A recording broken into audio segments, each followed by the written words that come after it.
Your ability to quickly change and adapt in helping your company quickly change and adapt is the difference between excellence and irrelevance. Now, when I got married, my wife said to me, "Randy, I'll never ask you to change." And I thought, cool. She then went on to say, "I do expect that you'll continually adapt." A couple of you are going to write that one down, aren't you? The culture always wins. A great transformation and change effort with a resistant culture. The culture always wins. If we can change the culture, we change the results.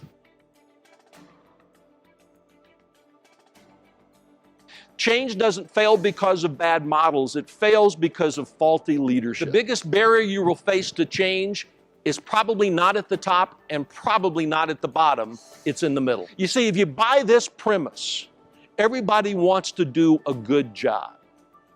That means every piece of resistance that you receive is something that, one, is a legitimate concern in their mind, or two, a legitimate fear that they have.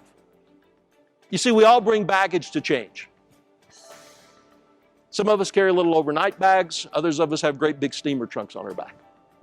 Some of us fill with good stuff. Most of us fill with, when it comes to change, with bad stuff. Every opportunity for resistance is a chance for you to unpack that baggage, to get the bad stuff out.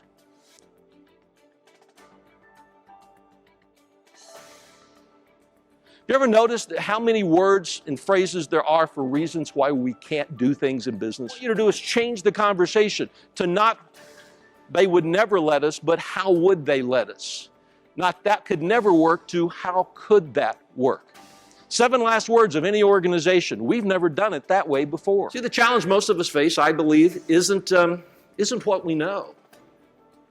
It's what we're willing to do on a consistent basis.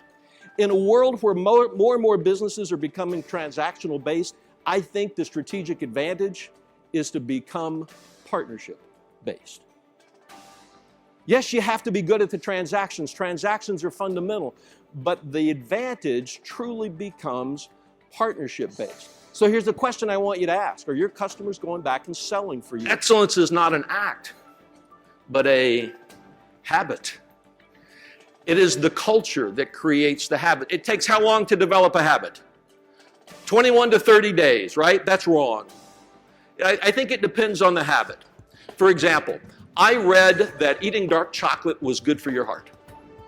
It didn't take me 21 days to develop that habit.